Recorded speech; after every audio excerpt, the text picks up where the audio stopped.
Oregon football just landed a big commitment out of the transfer portal, and we're going to be breaking it down from all angles on today's episode of the Ducks Dish podcast.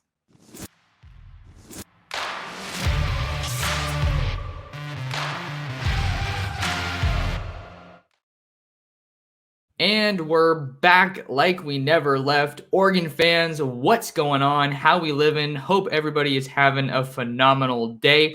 Thanks so much for tuning in to another episode of the Ducks Dish podcast. I'm your host, Max Torres, coming to you on Saturday, May 13th, 2023. Ducks just landed a big commitment from USC wide receiver transfer Gary Bryant Jr. out of the transfer portal. Dan Lanning and the Ducks continue to add instant impact talent to their 2023 roster. And we're going to be breaking down what this commitment means for Dan Lanning and the Oregon football team. So just kind of breaking this one down, what was the story with Gary Bryant Jr., right? If you've followed recruiting for a while, you kind of know the story with Gary Bryant. But just in case you haven't, I'm going to go ahead and tell you part of that story, because now he's heading to Eugene.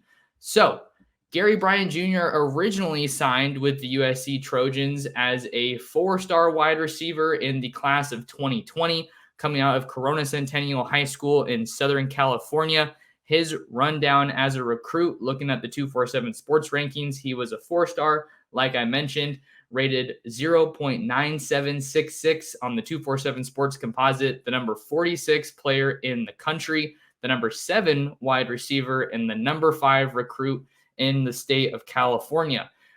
Gary Bryant had 23 reported scholarship offers, but when it came down to make a decision, came down to time to make a decision, he chose the USC Trojans at the Adidas All-American Bowl in San Antonio. Other hats that were on the table, you had Arizona State, you had Oklahoma, you had Washington, and of course, you guessed it, Oregon. Oregon did have a hat on the table and was a finalist for Gary Bryant Jr. coming out of high school, but he would eventually stay home to play his college football, and he spent 3 years with the Trojans, playing under Clay Helton at USC. And with Gary Bryant Jr., wasn't necessarily the most productive wide receiver while he was at USC, which I think has been a bit of a talking point in recent weeks around the Oregon football recruiting community, seeing that there were some other options in the transfer portal, right? You have a guy like Zachary Franklin, who was the leading wide receiver at UTSA. The past couple of years under Will Stein, caught over 90 passes in 2022 for over 1,100 yards. So crazy productive, but I would think, maybe I have to do a little more digging here, but I would think that with Gary Bryant Jr. committing to Oregon on Saturday, that he is probably, Franklin that is probably not going to be going to Oregon. I'm kind of surprised that he's still in the transfer portal. I thought he would have, found a home by now, but you never know. Time will tell.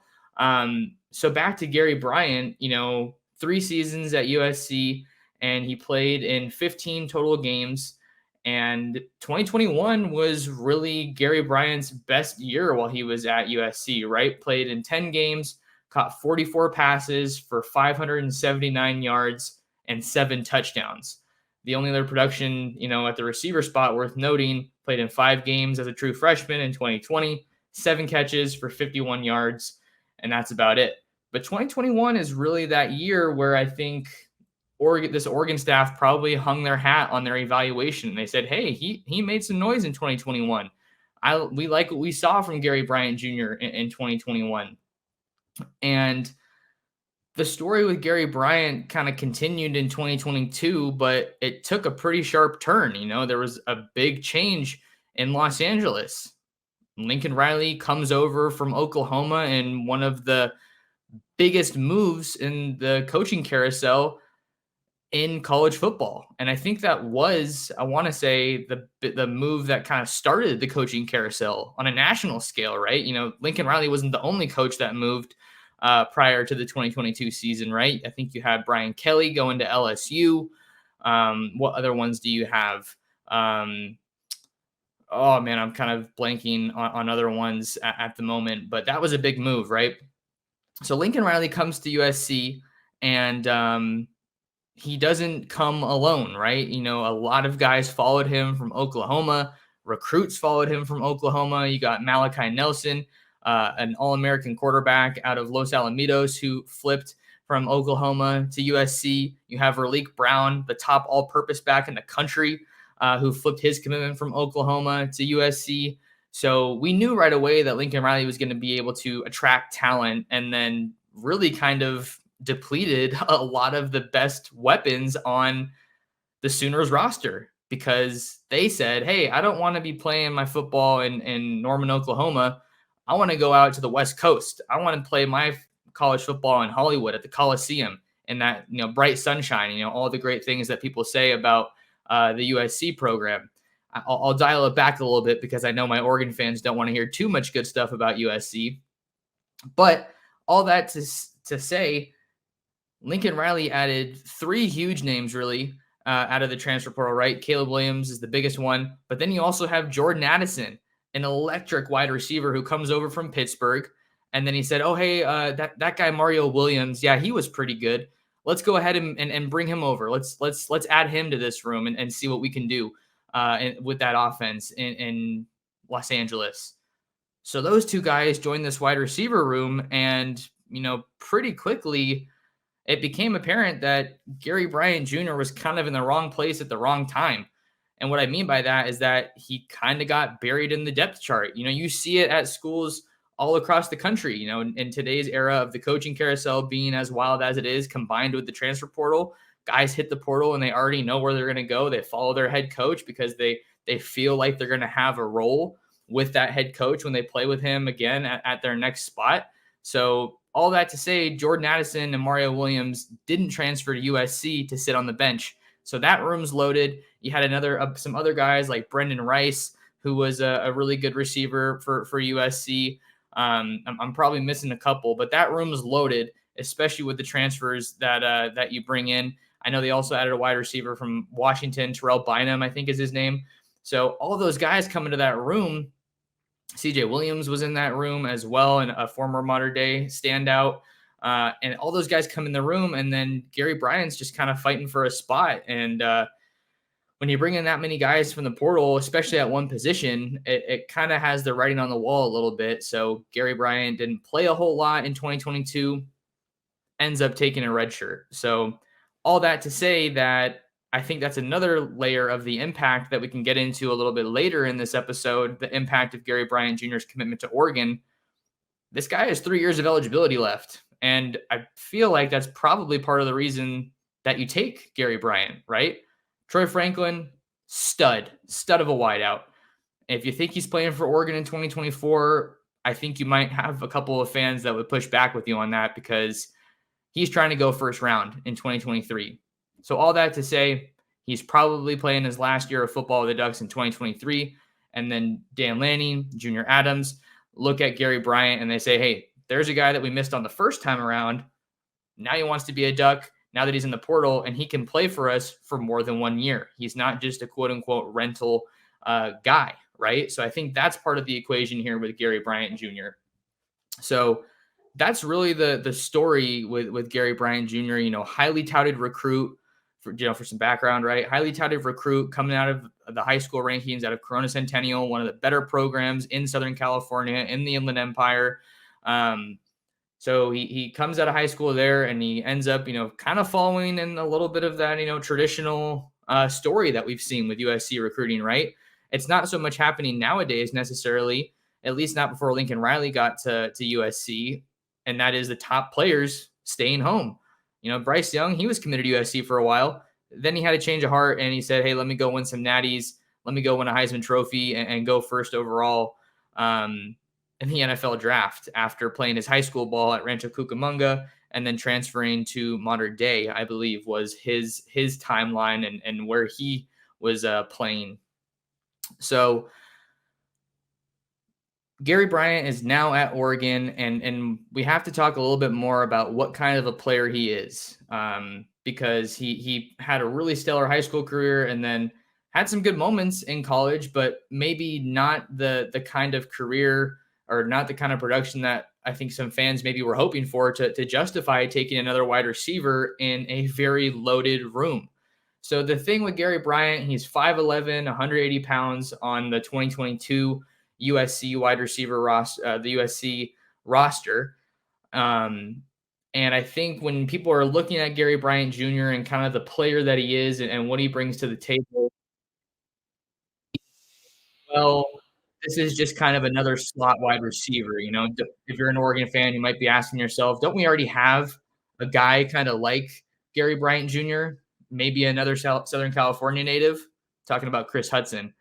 Or do we already have another slot receiver that we got this offseason, Tez Johnson, who put on a show in the spring game and really showed why he's a special talent? I think that's the key difference between Chris Hudson and Tez Johnson is just Tez kind of seems to have that extra gear to him, and we saw that on display.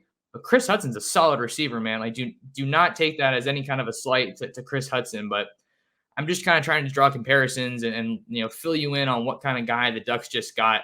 But this is a guy who has really good ball skills. I'm looking at some highlights from the UCLA game in 2021, and he had a number of good catches in that game, whether it's in traffic or whether it's toward the sideline.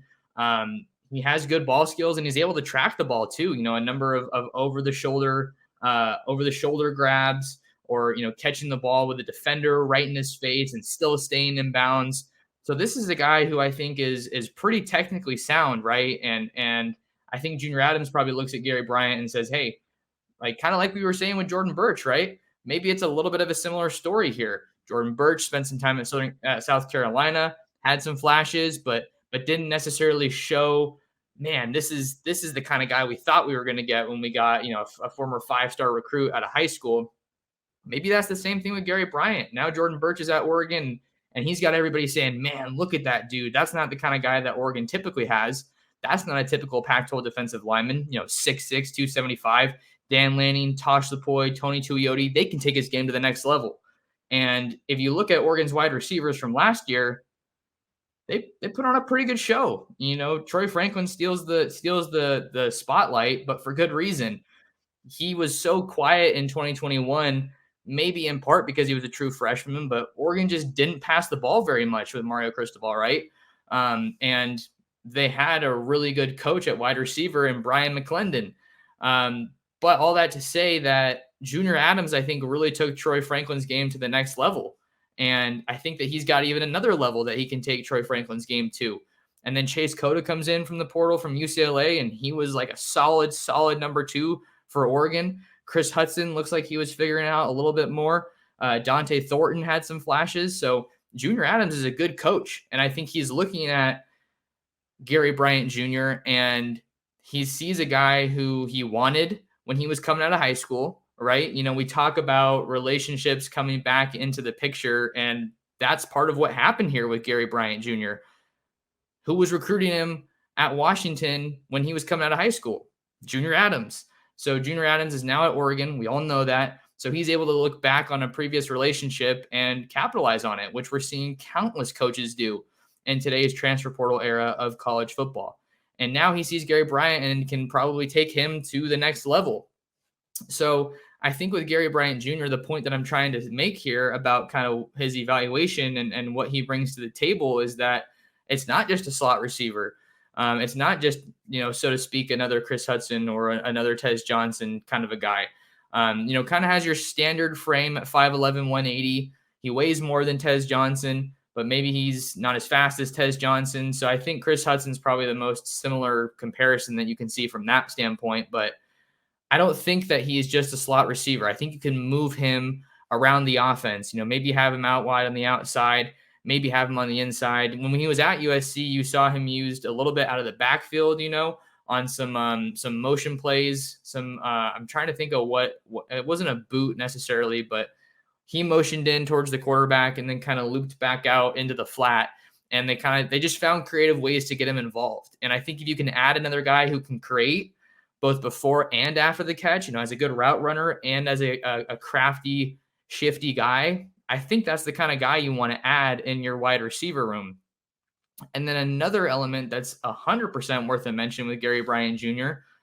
This guy's a pretty good specialist. If you're just looking at his stats in the kick return and punt return games, he returned 11 punts while he was at USC, but he returned 24 kickoffs while he was at USC, 24 kickoffs for 623 yards with a long of 62. As a freshman, he had a long of 56, and all those numbers averaged out to about 26 yards per return.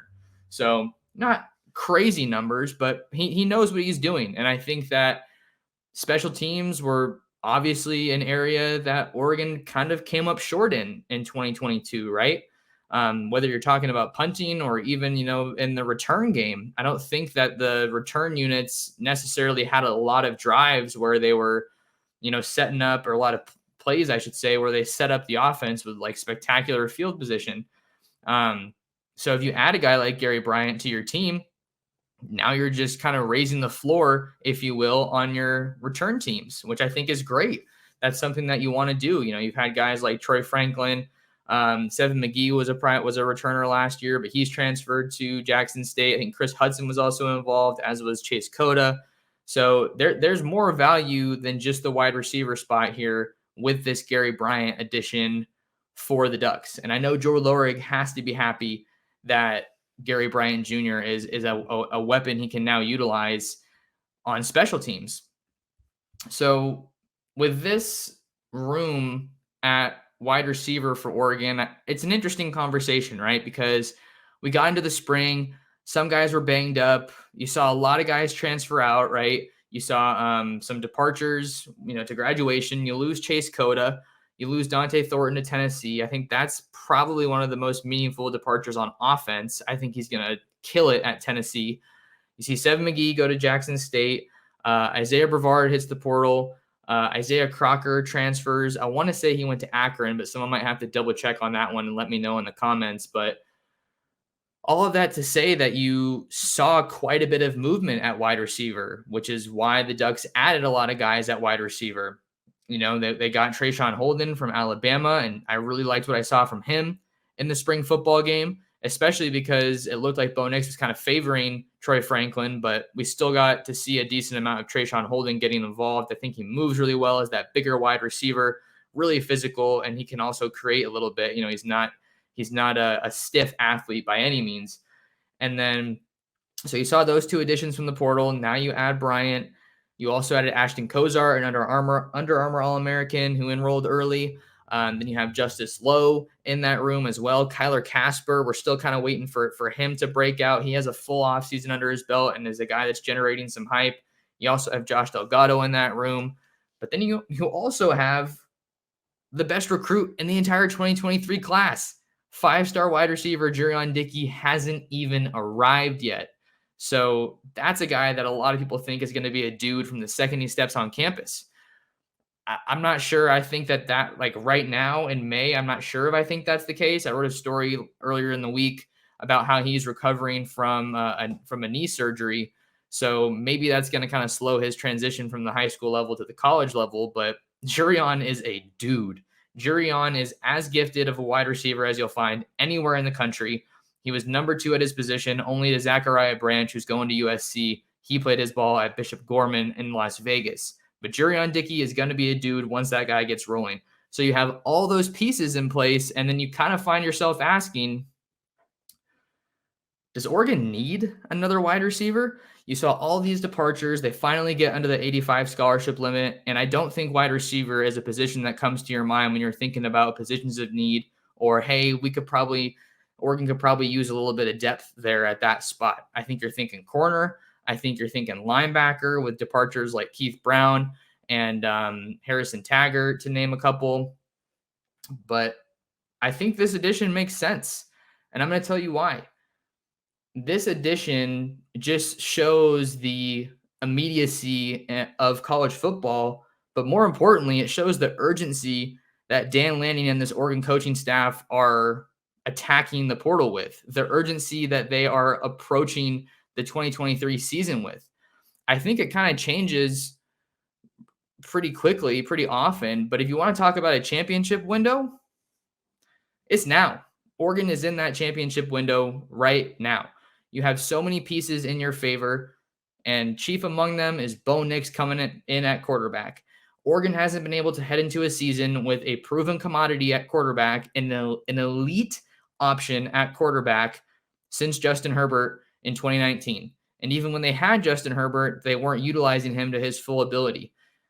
I bet this Oregon coaching staff has looked at the film from 2019. They weren't here, obviously, but I bet they've thrown on that tape and they've said, man, I really wonder what they could have done if they really took Justin Herbert's game for what it was and they just let that dude let it rip, because he's letting it rip every Sunday for the Chargers.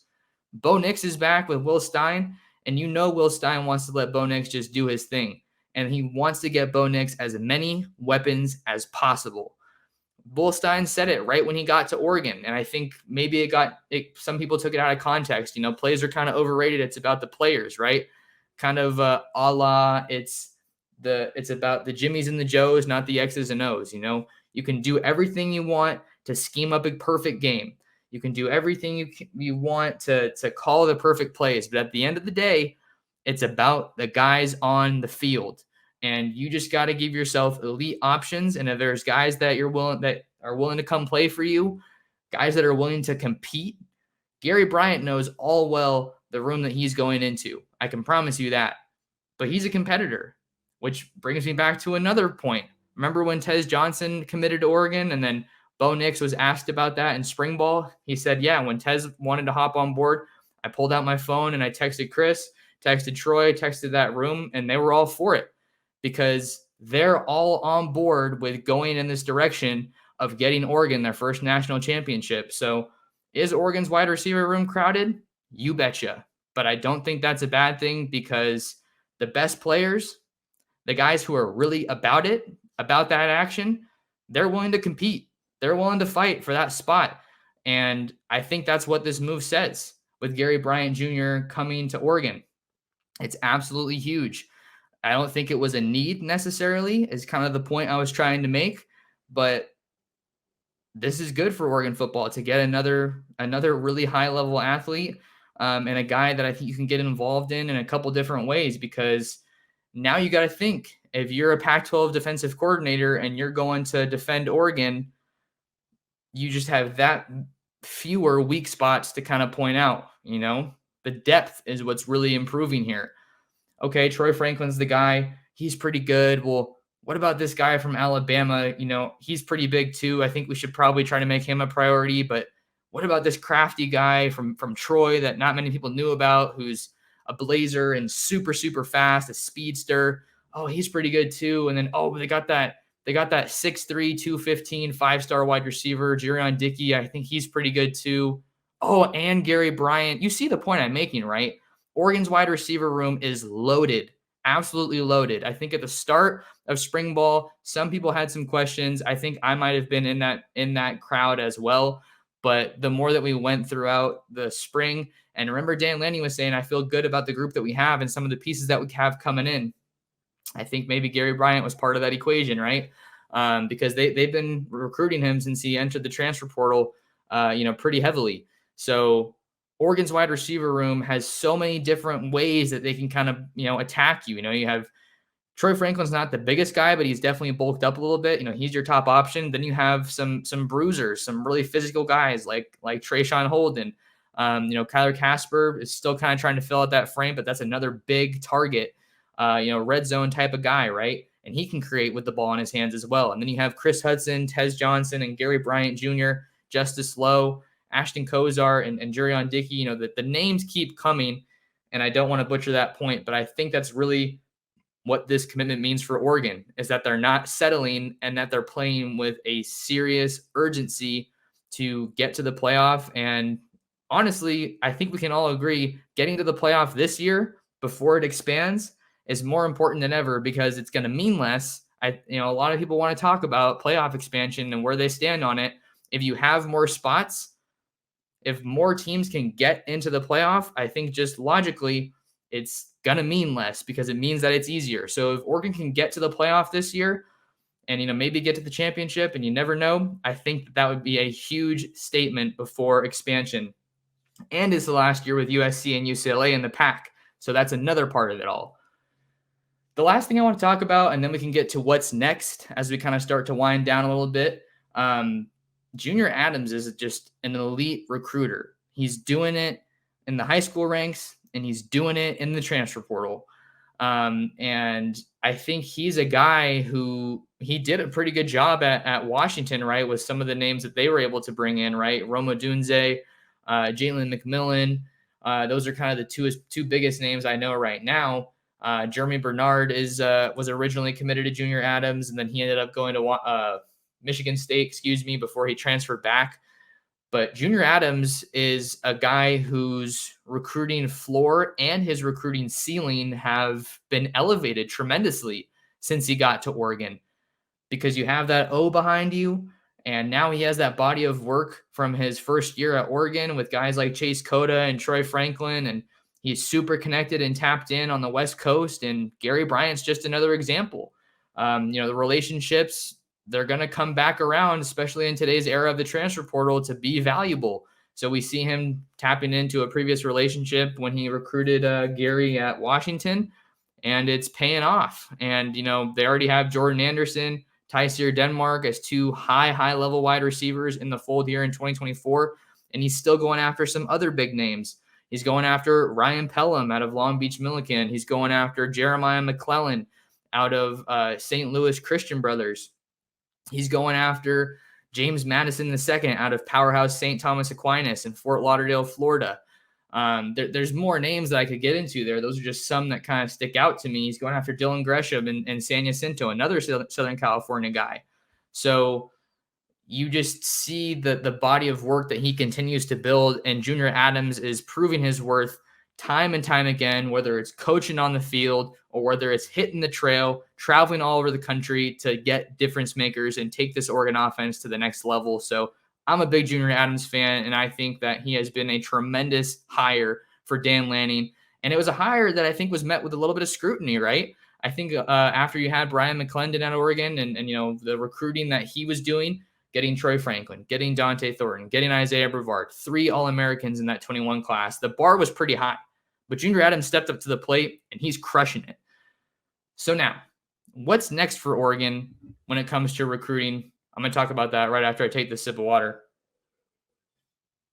What's next for Oregon recruiting? We're going to start with a couple names in the high school ranks, and then we're going to talk about a couple names in the portal, and then we'll get out of here. So I think the first guy that I want to talk about when it comes to what's next for Oregon recruiting in the high school ranks, he's a big name along the offensive line. I'm talking about 4-star offensive tackle Jacon McRoy out of Pinson, Alabama, Clay Chalkville High School.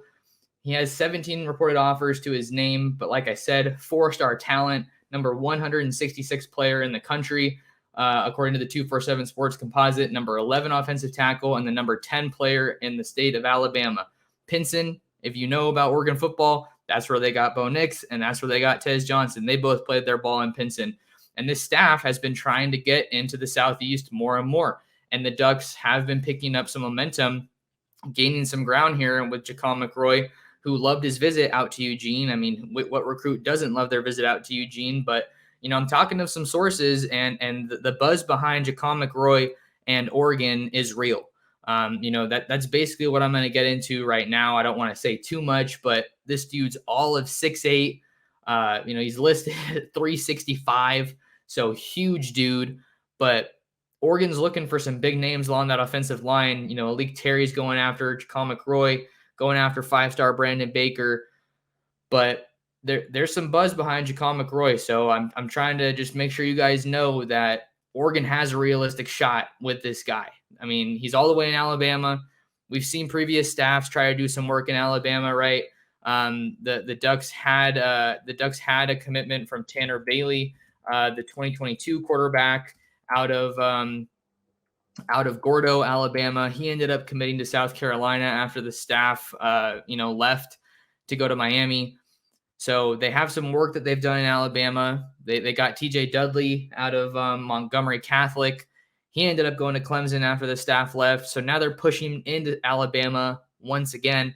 And you got some ties in Alabama, right? You got Tosh Lapoy, who coached at the University of Alabama. You got Carlos Laughlin, who's from Alabama. So there's a realistic shot here that the Ducks could be serious players for Jaquan McRoy, who loved his visit. And then the Ducks are also going after Jordan Ross heavily, number one player in the state of Alabama, 5-star edge rusher out of Vestavia Hills in Birmingham. So I'm not predicting that Jaquan McRoy is going to commit to Oregon. I'm just merely saying that you're seeing some of this buzz on social media with Oregon and Jaquan McRoy. And after doing a bit of digging, it's real. So that's all I have to say about him. But he's a big name that you got to watch on the recruiting trail. Another one is Michael Van Buren.